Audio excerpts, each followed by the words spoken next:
yanzu to gashi nan ana sawa mutanen Najeriya gaba ɗayan su in dakanu abinda ba wata ƙasa ta duniya da ta taɓa yi, canjin kuɗi lokaci ake bayarwa wadatacce. Lokaci duk ƙasashen da na canza ai ba Najeriya an kafar canjin kuɗi ba ko, amma lokaci ake bayarwa wadatacce, amma ba a sa ɗan lokaci wai wata 3 wai duk wanda adda kuɗin halal tunda shi maciyaci ne ya ɗauka kuwa maciyaci ne irinsa.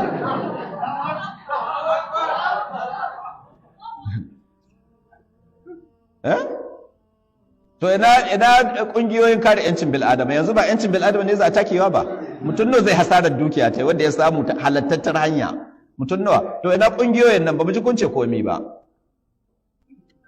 ko wannan ba hakkin bil'adama ne za a takawa ba. Ko da yake kun ji mutane sun harawa kansu faɗa ko, jiya kun ji Katsina sun yi jifar shaidan.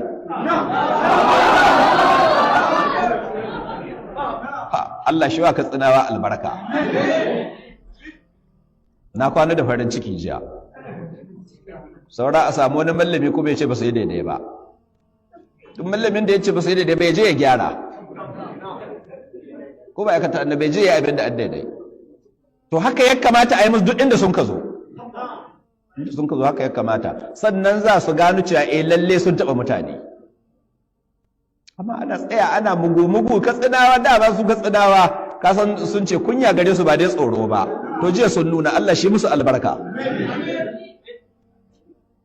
An yi mai kuwa barawo, an yi mai jifa shedan. Su ma jami'an tsaro da ke sun ka sha. Na ji ana ce ruga wani jami'an tsaro ɗan sanda ake ce mai ruga ta su halaka ta.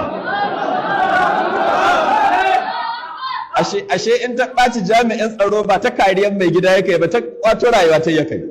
Ga 'yan sanda suna gudu kata-kata. Haka ya kamata duk inda sun ka zo a yi musu haka nan don a nuna musu cewa lalle sun yi zalunci. To Allah ka raba mu daga zalunci. Kaga wannan shi ake kira from grace to grass. Mutumin da wuri baka isa ka faɗi wata mugunyan magana game da shi ba, yau shi ne ake ce tsohon banza, ba ma yi tsohon banza. Kun ji shi ko?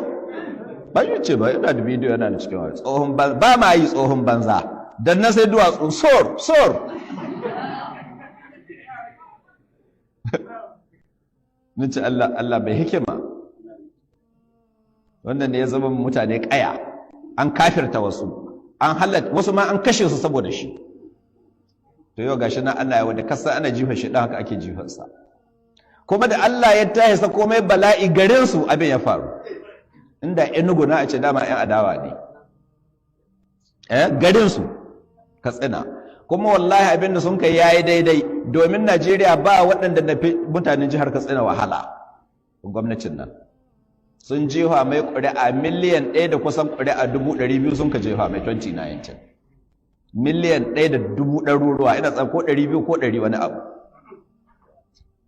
Amma duk Najeriya wannan banditire ba inda bandit sun ka fatattaka kamar jihar Katsina. To don haka ka sun har hidda haƙƙin su ko? To haka ya kamata duk inda sun ka zo ku yi musu haka nan. Haka an daidai. Ba dai ni nace ai wancan balle a ci belle ya bai iza ko? Ni aka ni dai nace na ji daɗi. Kun ji daɗi ko ba ku ji daɗi ba? Duk kun ji daɗi? Akwai wanda bai ji daɗi ba? Wanda bai ji daɗi bai ɗaga hannunsa. Kowa ya ji.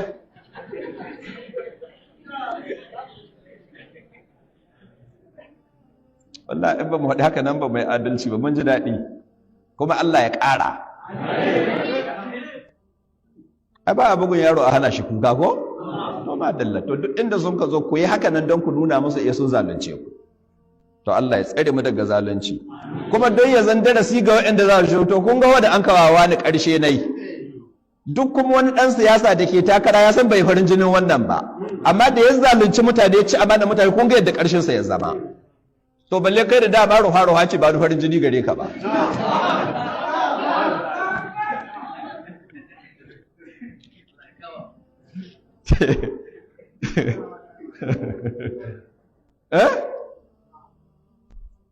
To Allah ya shirya da mu.